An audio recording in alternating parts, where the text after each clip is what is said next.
Good afternoon and welcome to the Nancy DeKatch Caregiver Show. And we're so glad that you're with us. It's another Tuesday in March. Right. Already. Almost 3 months Yeah. into the new year. It's scary. Time flies. Yeah. But we're glad that you're here with us. We are here to help you with your everyday journey as a caregiver. We hope that we can share some really great tips with you and let you know what's going on around here and some of the things that are going on as we speak throughout the country. But we just want you to know that we don't want you to feel like you're alone, that you're prayed for every day, and that we care about you, the caregiver. And we're just glad that you're here with us. And so glad that Ron is in the studio again. Well, Yeah. good to be here. Yeah. Good to be here.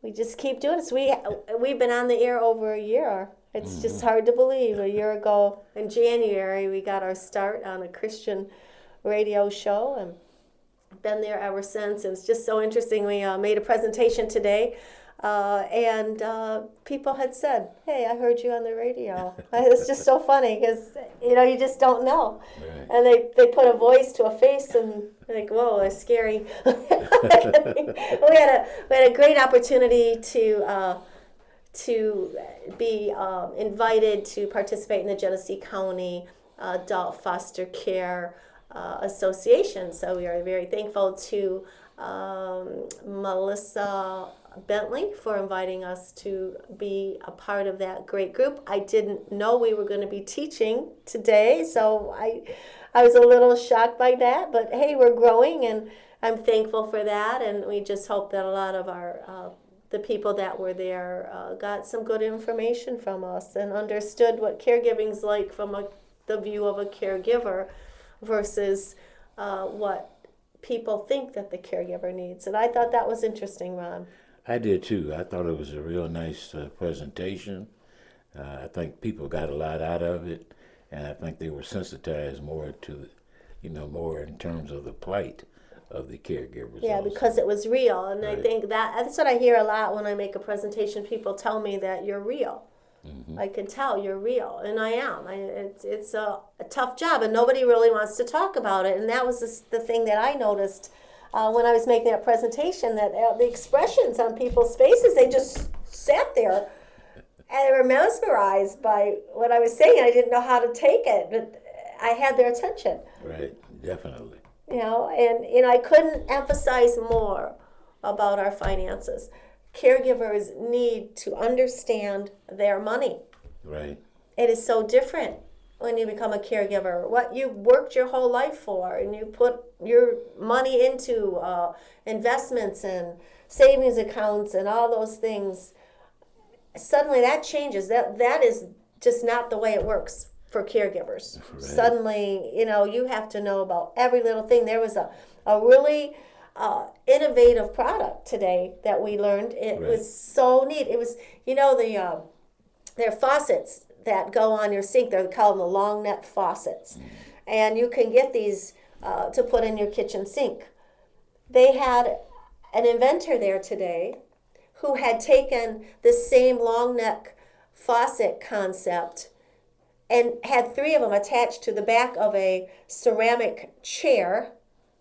And the caregiver or the ill person could sit on this bench where the seat actually moved up and down, and these faucets were like a shower that would direct the water to different places on your body Right. with very little effort for that person that's weak, but they could still get clean. And I thought that was the neatest thing. Yes, it was. It Such was quite innovative. ingenious. But the way that the seats moved, the seats were almost like little circle benches, and the person would sit on them. And if you had pressure sores, the seats would move up and down, and this little hose could wash underneath the bottom and get that nice and clean. Right. And the feet, it was the neatest thing. And I forgot what he said. It would cost like $17,000. $17,000, right. But they also had them for lease for certain periods of time that you could lease the equipment. Amazing. Amazing. There's a need, and and there's some inventors out there creating some really cool stuff for us, and I had never seen anything like that, and that was pretty smart. Mm-hmm. But they didn't show how to put the person on. That was the bad thing. Right. Well, the little video they showed didn't give me an indication how they got them there. But I guess there's some sort of technique that you use for that also. I don't know if they wheel them there or what. A Hoyer, possibly.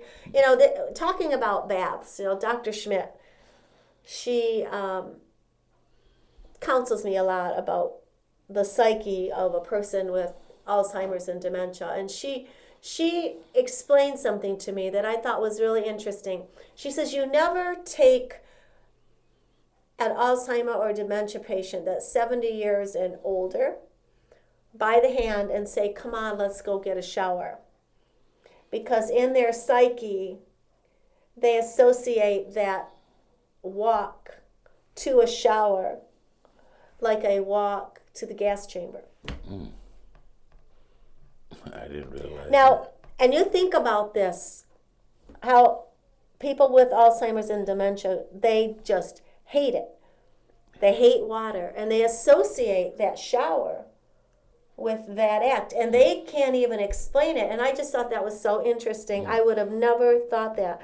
And so she gave us tips of what to do to help people, to get them clean. And I just can't believe some of the things that come up when we're out and about and asking questions and presenting our problems to people, and they come up with these really great solutions, and they help us understand where this person's mind is, because they can't tell us anymore. They're somewhere back in time, and we can't reach them. Right.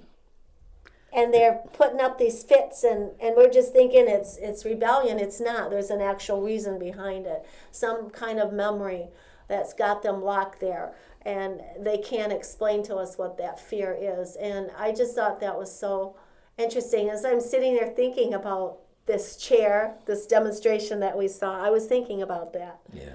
And I was thinking about the clothes the lady had on, the model that they had. Right. Well, I can understand her having those clothes on. Exactly. But, I mean, that's the other thing was she was saying, too, that, if a person's having a hard time, like, taking their clothes off, she says, you get that person shower clothes. Mm-hmm. You get them a T-shirt. You get them loose pair of underwear. You get them a nice fuzzy rug to put on the floor. You, you put aqua shoes on them. Mm-hmm. Yep. And you get one of those detachable shower heads. Right. And you get a bench. And it takes a lot of preparation to get somebody ready for a shower. And, us caregivers, we don't have time for that. That is really just way too much effort to put into it. But then you start thinking about it. It's our job. It's our job to make sure they're safe. And it wouldn't, it doesn't seem like it'd be that laborious because, you've only got the one person that you're dealing with. So, but I guess in a setting that they have multiple people that they have to deal with. And they're on a schedule. And, I always tell families, don't complain too much, especially if your loved one's at a funeral or a nursing home, because the patient-aid ratio is so high. Yes. And you never know. Somebody falls, somebody spills their food, or then they've got to be changed, or, other types of things have to be done. And it's really hard on the aides and the nurses in nursing homes. So there's just too many complex incidents. It makes it really hard. So hopefully through our education we can help people understand that. Right. But I don't know how we're going to be able to help the businesses stop putting a price tag on every single minute. They hire their people to work 8 hours a day, and they've got so many patients to do, and the state's saying you have to get this done every day, and you have to document that, and stress. Yes. A lot of stress, which leads me into our symposium. Our great symposium that we're working on so hard so that we can offer paid to care and just underpaid caregivers a day out, a very fun, pampering day out. And so May 18th is coming quickly, and we need a few more vendors. If you have a business and you'd like to participate, we encourage you to get in touch with us, 810-845-6713, or go to the website, www.ndcaregiver.org, and register to attend. This thing has exploded. Exploded. Got a number of vendors and sponsors. It's Yeah. excellent. Yeah. We had probably close to 14 in 1 week. New vendors. Excellent. There's an interest, and we need to get the word out. So we're counting on you, you people out there. Help us get the word out about this great event. Really cool stuff. If you've never been to the Birch Run Expo Center, it's kind of like a warehouse. It's 2 hockey rinks side by side, and in the middle there is the restrooms there. But upstairs from the restrooms, there is a small conference area. And this area we are turning into what we're calling a relaxation station. We have about 30 volunteer massage therapists bringing their chairs. They'll be lined up upstairs, and you pay an admission fee of $5, and you get to have a free massage, 15-minute massage. You can have your foot soaked. You can have aromatherapy. You can have your hands dipped in hot wax. You can walk the labyrinth. You can hang out and watch all the stuff going on, listen to fabulous education, outstanding education. And you get to hang out with all these muscle car guys. Neat stuff. Yeah.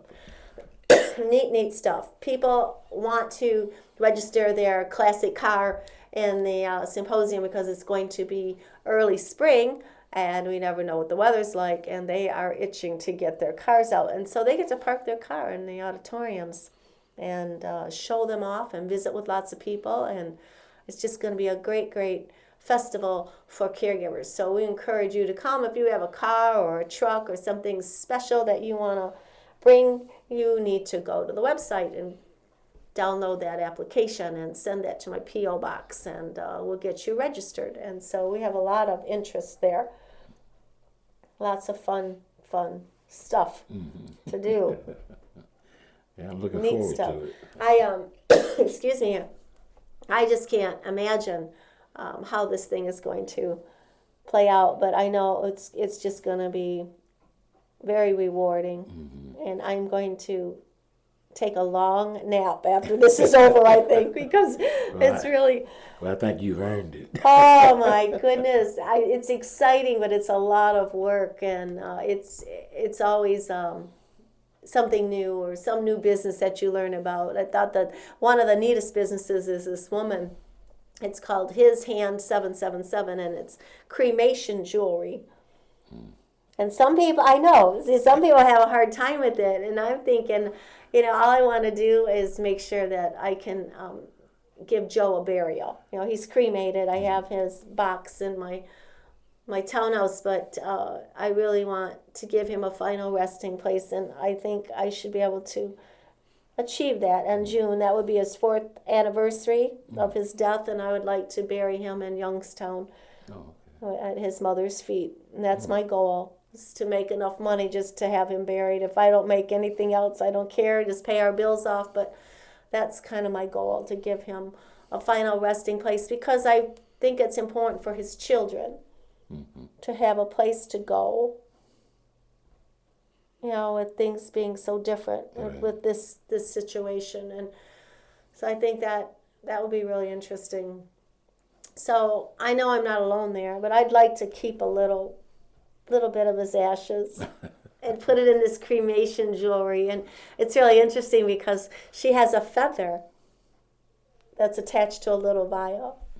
I thought that's so interesting because that's our symbol. Right. It's a feather. So I thought that would be neat. But so many great people are coming. I just can't even imagine. And you guys will have a great time if you come.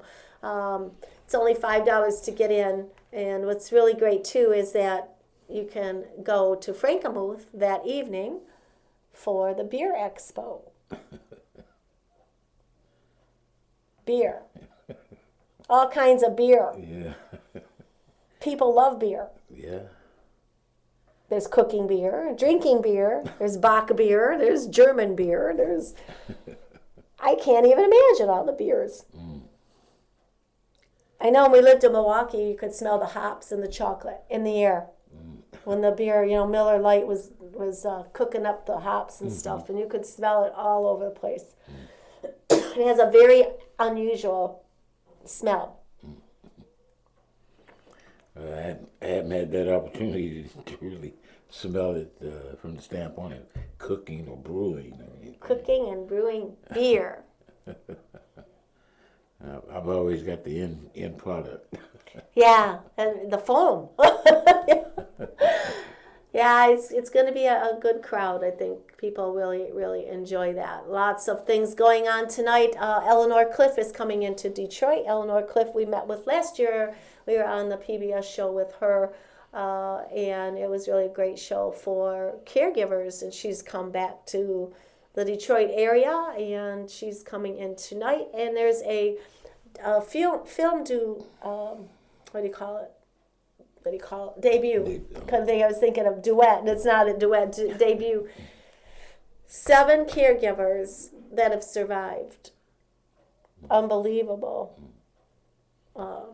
ordeals. And they have put these caregivers on film, and the film is being released tonight, and Eleanor Cliff is coming in, and she's going to talk about that. She lost her husband to, I believe it was dementia. And she's here, and I hope I can see her. I'm not sure if I'll be able to get down there. We're supposed to get a snowstorm, I guess. Yeah. Don't think that's a good idea, driving too far. But wonderful person. She wrote a book about caregiving. She does a lot of different things for caregivers, and she's really a great person, and I always look forward to that. And then this week is the National Caregiver Coalition in Chicago, Illinois. So expensive, $600 to get into that convention. Whoa. $600. I can't go. It's too expensive. I hear you. Now, what all does that include? Is that room and... Kind of the same things like what we're doing, and probably the speakers are more well-known, and, you pay for that, but same kinds of things. This is where we would get our honorable mention. But I just don't think that we should do it. No. It's just too expensive. Right. Yeah. Not at this time. No. Well, we'll wait for the big one. Yeah, I know. It's coming. I'm quite sure there'll be others. Yeah, they're coming. Great things are coming. I know I was invited to the Nebraska's respite retreat, statewide respite retreat. They didn't have one last year, but they had one the year before, and Rob and I were a part of that, and that was just really great. Been invited again to attend, and that is coming up in April, 2 days, and that's only $90. And that's going to be where? It's in Nebraska. Nebraska. That was a fun trip. Dr. Chatfield and I, we drove over there at night. Drove all night. It's a 14-hour drive. And we went through this, I don't remember. I can't remember what state we were in, but I can't remember. But anyway, there were all these lights in the sky, these red lights in the sky everywhere, but they weren't moving. We thought, well, maybe they were playing or, something like that. Just red lights everywhere. It's pitch black. And then we drove by, and they were by a building, and here they were, the windmills. And they have a little light on the outside in the middle of the propeller. Right. Okay. And they're all just spinning.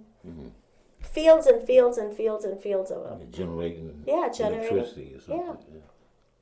It was so pretty. No, I can imagine so. So pretty. And I was told that Genesee County is going to start looking into that type of energy. They had some meetings, commissioner meetings and things, so it might be a good thing. anything to bring the utility bills down. Yeah, well, everybody's hurting so much in Michigan financially, but I can't imagine why we would be hurting if we brought these windmills in. Well, they're called turbines, power turbines. I can't imagine why we would be hurting for money. We've got people building them, the engineers. Those things are huge. They're huge.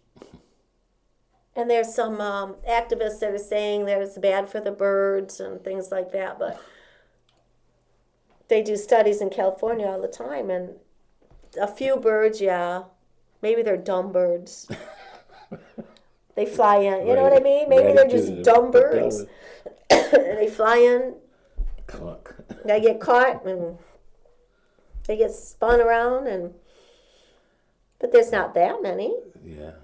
That's like Gretchen, my Gretchen, German Shepherd, charging at the UPS truck. I mean, she's going to get hit one of these days. Yeah. Because the sound, she hates the sound of the truck. It hurts her ears, so she's charging it. So maybe that's true with birds. Maybe they're flying to the sound of that wind turbine. Try to stop it or something. Yeah. Well, after a while, the rest of them should catch on. Yeah, you'd think so. Don't go there. You never see a pigeon going towards them. Well, he watched the other birds. It's always, another type of bird. So you got to wonder, a dumb bird. You don't see geese. So, this is, I think, something everybody's got to gripe about something. Just gets like that. Sometimes you just get grouchy. Yeah. A grouchy bird. A grouchy bird. A grouchy bird. Great things, though, are coming to the forefront for caregivers. We've noticed since we've been building the symposium how many groups that we've learned about. It'd be so nice if we just all got together, wouldn't it? It sure would. And that day may eventually come. This is the first shot out, so, and we're bringing people in, so the word will get out, I'm quite sure, and I look for even bigger and better things next year. It's coming. We've had some surprises with this thing. We're being watched all over the country. Very interesting. Mm-hmm. And we've got a call from Hershey, Pennsylvania, a support group there at one of the big hospitals in Pennsylvania. They have a really strong support group, and they contacted us because they want us to assist them with having a national caregiver retreat and symposium. But I don't know if we have enough time to get it together.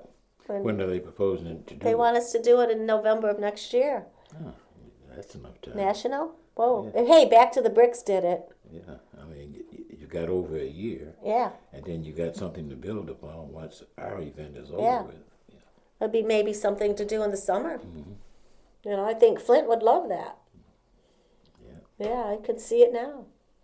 It'd be really great. And caregivers would have a good time. Everybody likes the classic cars. You know that all over the country. Mm-hmm. People love classic cars. And there's that, and there's music. And if people our age, you can really relate. You can relate to the smells. You can relate to the music. You can relate to the model car and the year, and know exactly what went on in history. Right. Yeah, when I was doing my clinicals for nursing, I had done them in a nursing home, and I helped organize a classic car group to go to the nursing home for the residents there. And they just loved it. And you would think they wouldn't remember, but they did. A lot of them had memory issues, but they could remember. I remember this one lady, her name was Susie, and she was walking, but she had the dementia, and she was a wanderer. And she went right to this red, I want to say Chevrolet. It had the fins on the back, with the round wheels, white tires. White wall tires. White wall tires. That's probably... A convertible. Yeah, I'm trying to think, probably 59. some like, and she remembered that because it went to her dating years. Oh, okay. She loved that car. That made her smile, and she had a hot dog and some popcorn, and she loved that. And that was really something to just see them light up that way. Yeah. People Probably love brought it. back some good memories. It did. A better time for. Sometimes that's all they need is to be back in that happy time. And we'd much rather that than them acting out. Yeah. It seems like so much is lost during these times. I mean, And how cheap cars were, too. yeah. How cheap everything was compared. Gas? Well, I remember it being 23 cents a gallon, but I remember stamps being 3 cents a stamp. And they were only two colors. They were brown and blue or green, I think. I can't, or red, maybe. Excuse me. With the president's face on it. Cheap stuff. Yeah. Not today. Too expensive. Which leads us into finances. Great conversation about caregiver economics. I keep pushing that. Caregiver economics. So different. It's not your traditional savings. But I can remember 30, let's see, my oldest son will be 40, so 40 years ago, I can remember an insurance agent coming over and speaking to us and saying, if something happened to you, more than likely your husband would have to pay for a maid, pay for a nanny, pay for all these different things. And he was actually putting a worth on Right. my the value of my life. Exactly. As a mother, as a wife, as all these, I was a child care worker. I was a life insurance salesman. Yeah. I'm familiar with. But that's, you think about that. Right. There's a value. There is a value. A So substantial. I've got to wonder, Yeah. if we went to an insurance agent today, what would they say to us? You better start planning now. Put something aside for those rough times, and understand the value of the mate, Yeah, whether it be the wife or a husband. You know, I mean, you have to. because if something happens to either one of them, then that value is lost, and it's got to be replaced some sort of way. Yeah. People are going broke because they're not prepared. People are not talking about this, and I'm trying really hard to let people see that there is a difference. You know, there was this, I don't know if it was a joke or not, but if you were married, the wife would tell her husband if she worked outside the home that her money was hers and his money was hers too. Not the case anymore. No. Have to start separating that money. A couple things we have to look at is genetics, obviously. Now, every time you go to the doctor, did your family have cancer, or this or that? Smokers. When they ask that question, I wonder, what are they really thinking about? Why do they need that information? Well, because it has a direct correlation to the status of your health. I mean, some things just aren't good for you, even though we partake of them. Yeah, I never smoked. My mother smoked. So if my mother smoked, maybe she smoked when she was expecting me. So does that have something to do with me? I know I was a small baby when I was born, which now they know smoking, has something to do with the infant. But you just wonder sometimes. And that's coming. But a caregiver, my goodness, they're going to do laundry. They're going to do shopping. They're going to do nursing care. They're going to have to understand about medications. They're going to have to bathe. Then the medical laundry that they do. And the cleaning the room and taking out the trash. Food preparation. Making the food.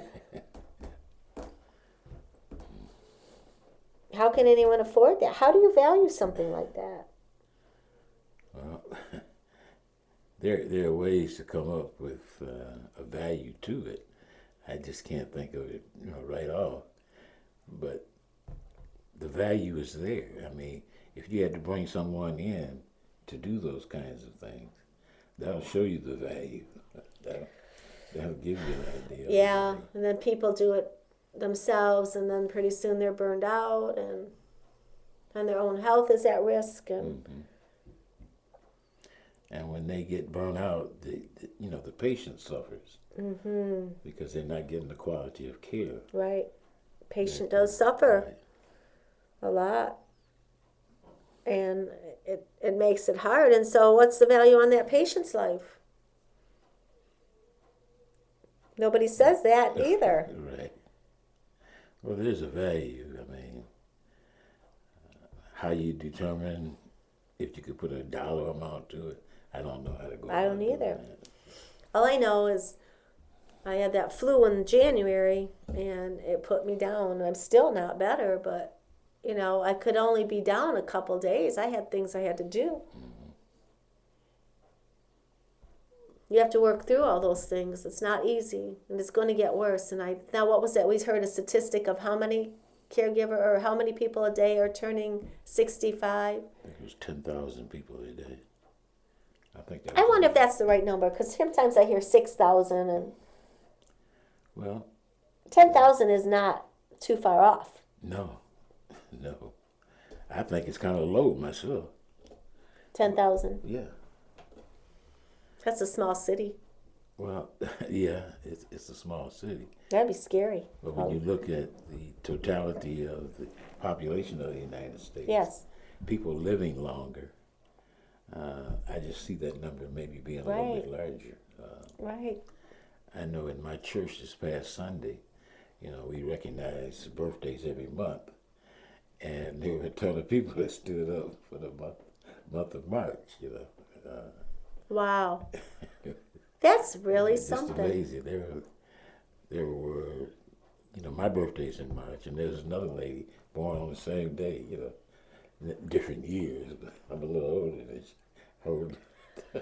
Well, I think this is weird too, because your birthday's the same day as my father's, the same day of Joe's granddaughters.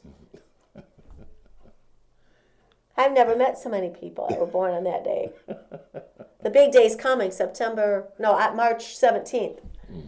St. Patrick's Day. Chicago's going to have green water. Yeah. In honor of St. Patrick. Yeah. My mom always said that the Irish had it worse than of anybody.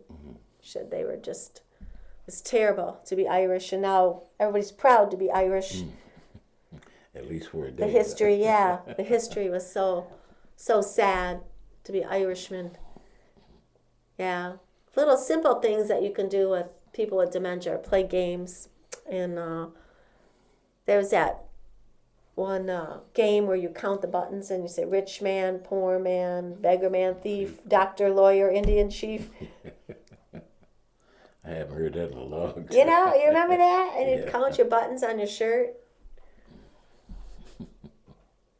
And then the stories start flying. You just say something like that. Yeah. And man, my dad would always tell us these goofy things like, like, what's your name? And, he'd say, Puddintain, tell me again and I'll tell you the same. Ask me again, I'll tell you the same. And there was so many other ones like that, I used to tell this one, though, when we go to my grandma's house, and it's about the water. I may have shared this before, but it's like, he went to the dam to get some damn water, and the dam man said he couldn't have any damn water. So he told the dam man to keep his damn water. Now, you could take that any way you want, right? Now, who would think of something like that? Yeah, the word So many damn. meanings. Yeah. Yeah, how can you... The word You damn. can get away with it, but Right. it's how, I guess it's the way and how you say it. Yeah.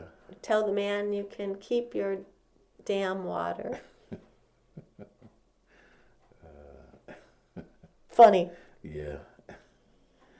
I wonder if anyone you went to could think- Hoover Dam if they would say that. You could think of the word damn being profanity or actually being a structure. The structure. Well, you know, I don't think that's how he took it. He was a World War II vet. You know how he was taking it.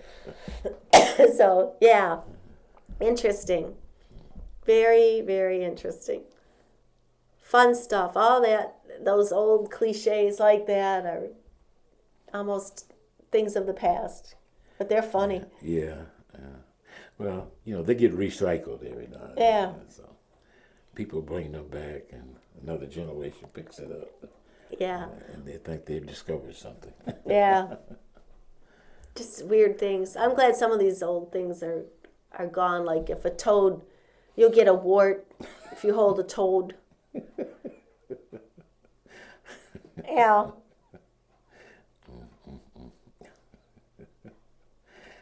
Yeah. Stuff. Yeah. I didn't hold any toads. Yeah. Toads. I don't know. Funny stuff. I know my father-in-law had this cup. It's a coffee cup. And he gave it to my kids. But it was one of his favorite cups. But it was there was a ceramic toad that was glued to the bottom of this cup, and then fired. So it was all one piece. And the cup was white and the toad was green, and he had these two big eyes. And so when you're drinking coffee, you don't even know. If you're using that cup, you don't even know what's going on. You just think you got a full glass of a cup of coffee, and all of a sudden you start drinking, and you look, and you see, what is in my cup? And here's this frog looking back at you. And my kids they just love that, and they got a little carried away and broke it. But it was so funny. And so the kids, when we'd go away and they were babysat, they would put milk in this cup and ask the babysitter if they could have milk and cookies, and always make sure that the babysitter had this cup for milk. Same thing. So they'd put the cookies in there and they'd drink the milk, and they would just sit and watch. Well, what they would do is they would put hot sauce in the milk. And this poor babysitter not only would have to drink the milk that tasted funny, but then he would see these two eyes popping out, and the kids just got a kick out of it. I can imagine. I just think they were just awful. And this one friend we have, his mother and father used to go to all these important meetings, important dances and stuff like that. And so the mother had 3 boys, and when she dressed up to go to one of these dinners, she would wear her mink stole, which was a real mink with the head and the tail and the claws. Mm-hmm. That was a big deal back then, right? To have a real mink. A mink stole. Yeah, and she'd put the white gloves on, the little purse and that. And so these boys would put real live mice in her little clutch bag. And so she would take it to the dinner, and she'd put her clutch bag up on the table. And when she would open it up, a little white mouse would come out of her purse and be running all over the table.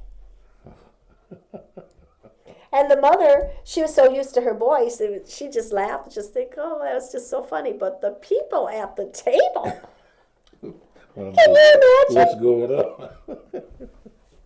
Oh, boy. What is that old saying about the puppy dog tails? Snakes and snails. Puppy dog tails. I remember vaguely. Yeah. Do you remember that, John? I didn't. I was just thinking of something else. What? Was snakes? What is snakes and tails and puppy dog tails? Yeah. That's what little boys are made of. Yeah. That's what. Yeah. Those are expressions. Yeah. What was the one for girls? Sugar and spice and everything nice. Nice. Yeah. I remember that. Right. Not now. How would we change that to fit today's society? Yeah. I don't know. It's like, they wanted, I guess the equal rights movement for women was actually so they can get into the gutter with men. I mean, that's equal rights where everybody's laying there in the gutter. I mean, nobody's better. I mean, I'm an old-fashioned person. I do believe that certain people are better than others. I mean, that goes against the strain, this current vein of thought, political thought that everybody's equal. Well, if that's true, then why do you go to a muffler person for your muffler and a doctor for your medical problems? If everybody's the same, then there is no distinction. Everybody can give you just as good advice on one thing as the other. So I think that's absurd. I don't think that works. So that's my opinion on that. It's like That's just funny. it's like I just think it's ridiculous to think everybody's the same. I mean, who wants that way? You couldn't have a world where everybody was the same. Oh, what a boring life it would be. If we had a world where everybody was the same, we could do away with individual. Well, that's what you have. Well, that's what a political thing, political correctness is all about. It's trying to take away the distinctions amongst people to the point where everybody blurs together.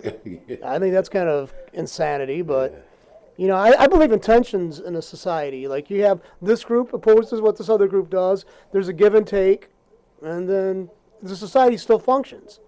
As long as you don't let any group get over on the other one too far. But I mean, I just don't believe everybody's the same. That just runs, to me, it's just so glaringly apparent that I can't even entertain that idea that everybody's the same. I think we all have insecurities and stuff, but each one of those is an individual. To the individual.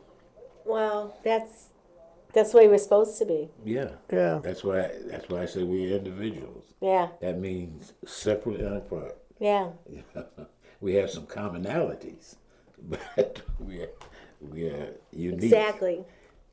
Each one is unique. You won't find two people just alike. Oh my gosh, the world couldn't handle two of me. Just think of some of these, like two of well, I don't want to say anything bad about anybody, but we have some individuals that have done some terrible things. Yeah. Yeah, we've had some individuals do some really great things. I mean, what would the world be like if we had two Einsteins? Hey? Oh, Two that's an interesting Einsteins. proposition. You could have one that was really like a very moral-centered, ethical person, at least on a larger scale. Because I mean, I guess personally, he was kind of. You just couldn't understand why his wife got mad when he cheated on her. He couldn't understand that. The idea of infidelity being a bitter thing for somebody to deal with was just beyond him. But anyway, beside that personal foible, I mean, could you imagine you having a good Einstein and his evil twin? I mean, that kind of scenario. It's a thought. Yeah. Benjamin Franklin, another one. Oh, you could come up with Pasteur. You could come up with all kinds. You just name some people and just think of the Yeah. opposite. Beethoven. It's just so many greats. Yeah. Oh, we wouldn't. Well, I was going to say something political. I'm not saying it. I'm not going to say it. Well, I think we're great because of our faults. I mean, it's like all those people you just talked about had personal faults, personal weaknesses that they compensated in one area and let the other go. My friends got this theory that if we started medicating people years ago for like AD, attentional deficit disorder and all those, we wouldn't have had people like Einstein. You wouldn't have had people like Edison. You wouldn't have had people like these creators because they were obsessed. They were obsessed with certain things, and if you put them on medications, they would have been basically just. They wouldn't have been obsessed. They wouldn't have got anywhere. Right. You got to be obsessed to Right. get something done. Right. To some degree, you got to be obsessed. You got to be like something's got to be gnawing at you, to be biting at you, like in a psychic sense. Well, and that's like the Institute. I'm just so driven to get this thing going, and finally, after 4 years, we're here. Obsession for a good cause. That's right. So many things to do. Little kids, I think the repetition. And they learn their ABCs, they sing it over and over and over again, and they're so proud. I tell you, little kids these days are a lot sharper. Oh, your niece. Oh, my goodness. Oh, my goodness. That's some funny. of the things kids can do, at 4 and 5 is Yeah. something else. You just don't think they're watching. And even my granddaughters, too. Yeah. You have to be careful how you act around them because they absorb stuff. So much. Oh, man. Yeah. Well, Yeah. my great niece told my sister, which is her grandmother, told her, she asked her a question, and she said, well, maybe I did, and maybe I didn't. At 5 years old. She looked at it like, what? Exactly. Oh, boy. And then she asked her something. She said, could you hold on a moment? I know, that's the funny thing. At 5, I couldn't imagine telling my parents. I "Could you know. hold on Not a in a moment?" minute. I know. They're absorbing stuff too fast. And it's understandable with the media and so forth. I mean, the different venues, television, videos and stuff. They're exposed to so much more. I can remember when I was coming up, we used to sit in front of a radio and just listen to the radio. Sit in front of a radio, yeah. I remember when the first TV come in the neighborhood, that was something to see. Yeah, we had a people color in the TV. box Yeah, exactly. talking. And then I had a situation where my mother was on TV, and we were sitting there in front of the TV watching her, trying to talk to her. And when she came home, we said, "You wouldn't even say anything to us. I couldn't hear you." So things that, just circumstances. We've evolved, technology's evolved, and that just brings about a greater awareness. I think our kids, they're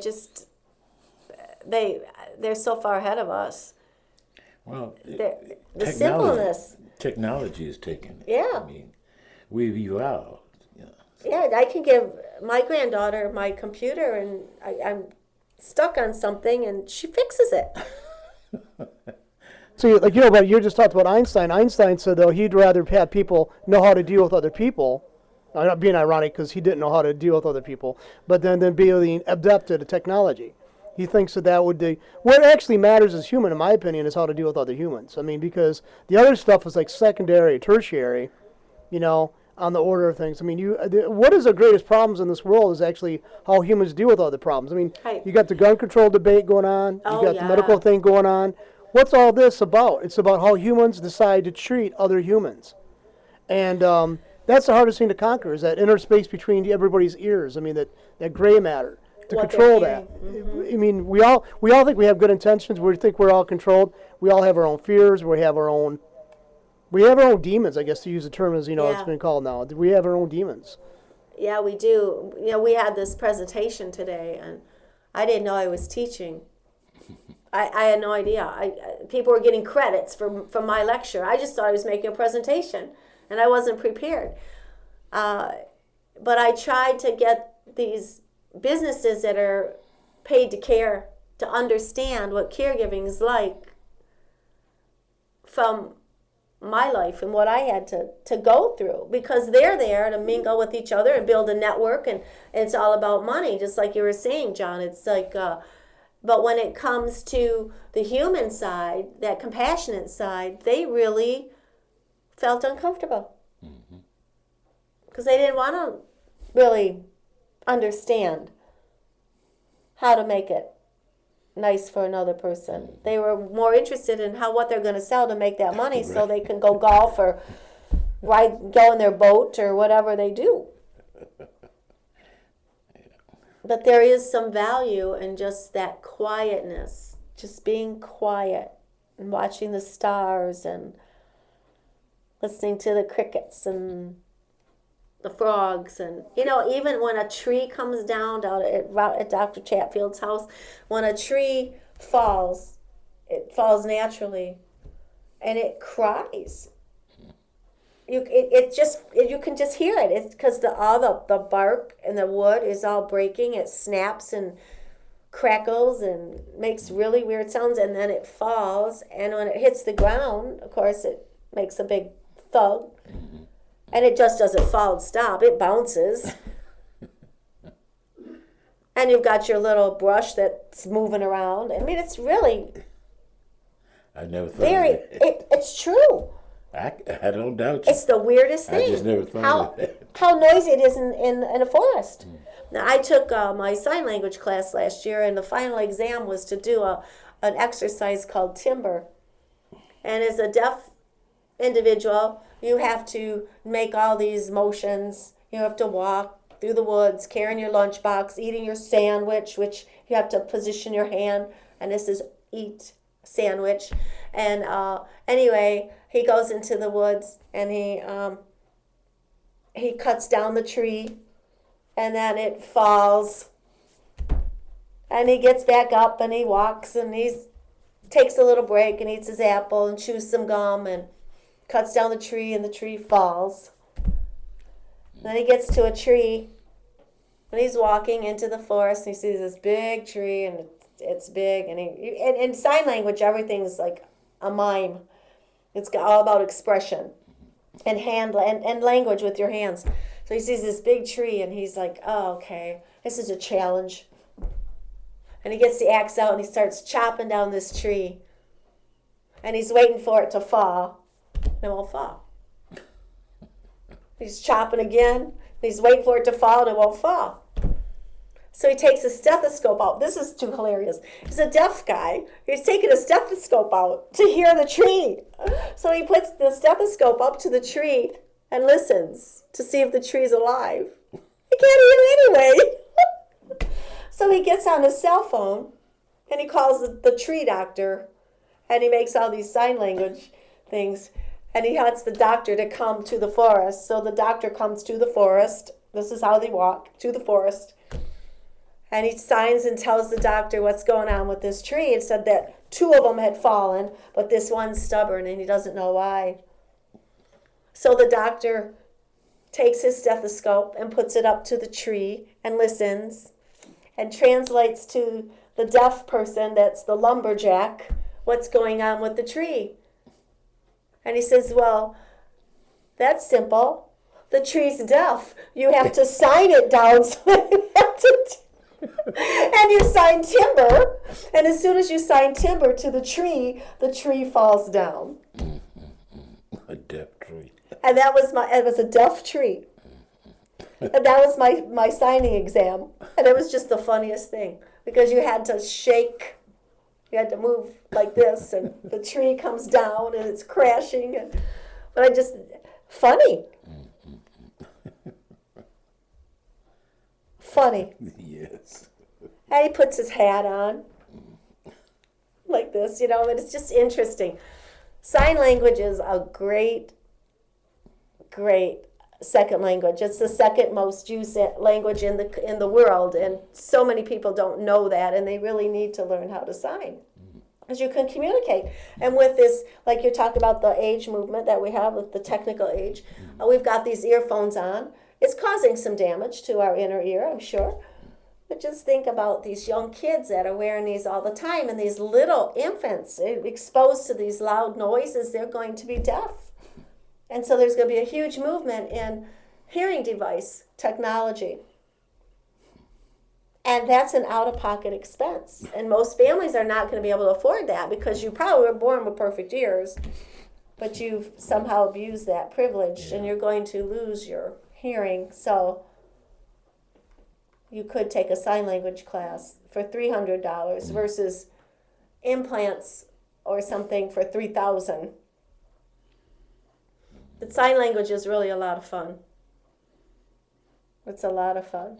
And they're starting to recognize that more and more and more in the colleges and things like that. But, if people could take a sign language class now, say our baby boomers could take a language class now, that maybe it was something they will be able to use if they ended up with Alzheimer's or dementia. That might be something that would be beneficial if they had someone to talk to. But, I can, when I get to G, F, and H, I always forget my letters in signing. It's G, H, I think F, I can't remember. F, I can't remember now. I know A, B, C, D, and I get to those 3 and I just can't remember. It's really hard for me. But it's not easy.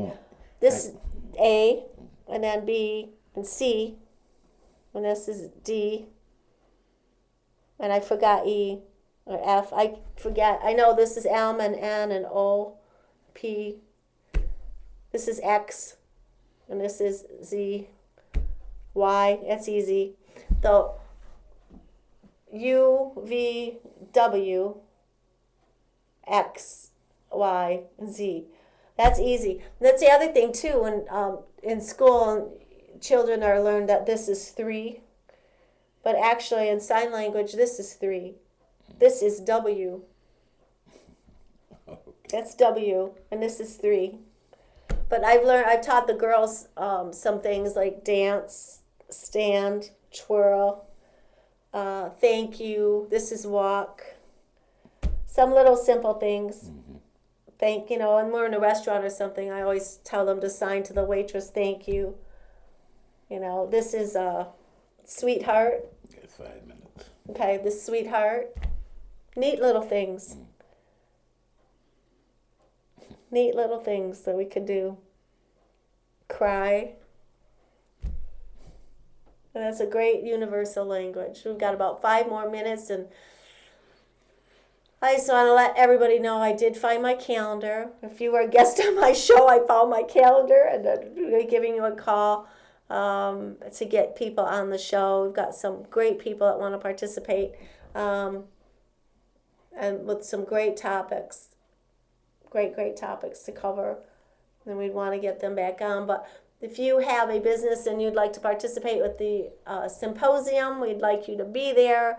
You can download an application by going to caregiverconvention.org and fill that out and either pay online or mail it to the P.O. box, and we will get you a spot. We need to know this fairly quickly because we have to order our tables, and we don't want you to miss out. So if you want to be there, we need at least 3 weeks notice in advance. Otherwise, we're going to have to close the doors to that, and you won't be able to come because we won't be able to order tables. It takes a lot of preparation to host one of these, but we're really excited. We're thankful to the Birch Run Chamber of Commerce for doing so much to help us get the word out about this, and Genesee Chamber as well, and Frankenmuth.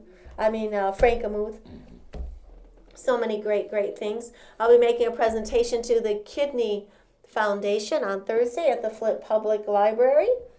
And again, like today, we made one to the Assisted Living and Foster Care Association.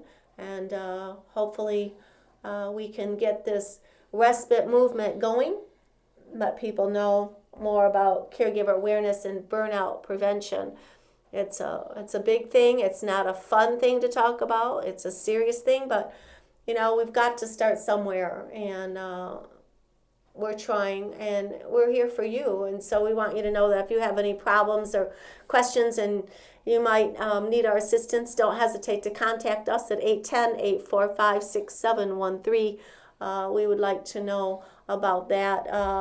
Different things have happened within the last week where we've had contacts from other parts of the state needing our assistance for resources. That's really a great thing. Really great thing to know that we're making a difference. Our commercials are airing on Fox 103.9, and they are getting great reviews, and lots of other people we've been meeting have heard us on the radio or saw us on TV. So that's very encouraging. That lets us know that you appreciate us, or at least you know about us, and you're not really tuning us out.